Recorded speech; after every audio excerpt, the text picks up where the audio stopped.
আসসালামু আলাইকুম রহমতুল্লাহ। আশা করি সবাই ভালো আছেন। তো আজকে আমি আপনাদেরকে দেখাবো যে মুরগি পালন করলে চলে না। অনেকে আমরা মুরগি পালন করি, মুরগি কেন অসুস্থ হয় বা কী কারণে অসুস্থ হয়, মুরগি কীভাবে মুরগি রাখতে হয়, অনেকেই সব কিছু জানি না। অনেকে মুরগি পালন করে কিন্তু বুঝি না এগুলো। তারপরে মুরগি অসুস্থ হয়, তারপরে আমরা বলি যে মুরগি কেন এগুলো হয়েছে বা ঠান্ডা লাগছে কেন অসুস্থ হয়। তো আজকে আপনাদেরকে সম্পূর্ণ ভিডিওটাতে দেখাবো এবং বোঝাবো কীভাবে মুরগি পালন করতে হয়।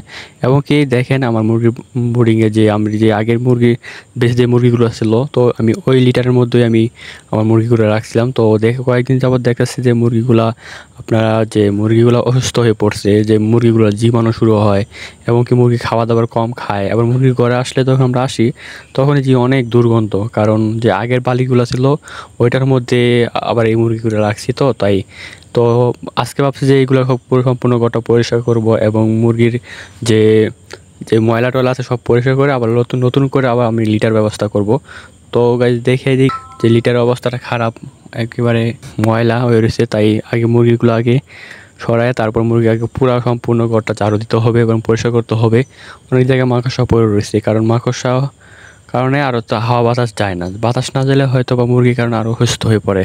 তো গাইজ দেখেন আমি আমার মুরগির ঘরটা কীভাবে পরিষ্কার করি। প্রথমে আমি মুরগিগুলোকে এক সাইড করতে হতে ঝাড়ু দিয়েছি, আর ঝাড়ু দিয়ে তারপর পরিষ্কার করে তারপর আমি নতুন করে চাচ্ছি যে এটার মধ্যে আবার নতুন বালি দিব, কারণ আগের বালিগুলা যে শক্ত হয়ে গেছে, পুরো মাটির মতো হয়ে গেছে, পুরো বালুর মতো কোনো ইয়েই নেই। তাই তাই আমি বালিগুলাকে আগে ঝাড়ু দিয়ে তারপর চালন দিয়ে ঝেড়ে নিতেছি, কারণ ময়লাগুলো উপর থেকে ফেলে দিতেছি এবং কি চালন দিয়ে ঝেড়ে নিতেছি। তো দেখতেছি আমি মুরগিগুলো, অনেকেই আমরা মুরগি পালন করি এগুলো বুঝি না মুরগি পালনের যে মুরগি অসুস্থ হয় কেন।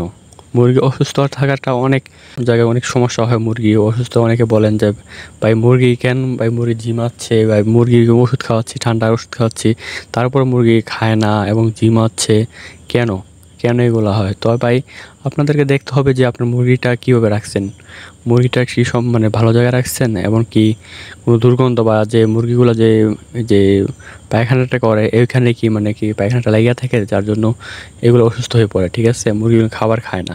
তো কিছুদিন যাবত আমার মুরগিগুলো এই অবস্থা হয়েছে, কারণ আমি সময়ের কারণে সময় দিতে পারতেছি না, কারণ আমার অন্যদিকে কাজ আছে, যার জন্য কাজের জন্য মুরগি ঘরটা সময় দিতে পারছি না। তো আজকে ভাবলাম যে সকাল সকাল আগে শুরু করি, তাই সকাল সকাল ঘুম থেকে ওইটাই আগে মুরগির ঘরে আসলাম আর মুরগির ঘর পরিষ্কার করে তারপরে নতুন করে বালু দিচ্ছি, বালু দিচ্ছি, কারণ যেন যে আগের বালিগুলো নিচে পড়ে গেছে, কারণ আগের বালিগুলো আর বালি নেই, কারণ এটা পুরো মাটির মতো হয়ে গেছে। মাটির মতো হওয়ার কারণে যে যে ময়লাটা এটা বসে যায়, যার কারণে দুর্গন্ধ হয়। তাই আমি আগে ঝাড়ু দিয়ে পরিষ্কার করার পরে তারপরে সব কিছু পরিষ্কার করলাম। পরিষ্কার করার পরে আগে ওইগুলার খাবার ব্যবস্থা করতেছি মুরগিগুলার।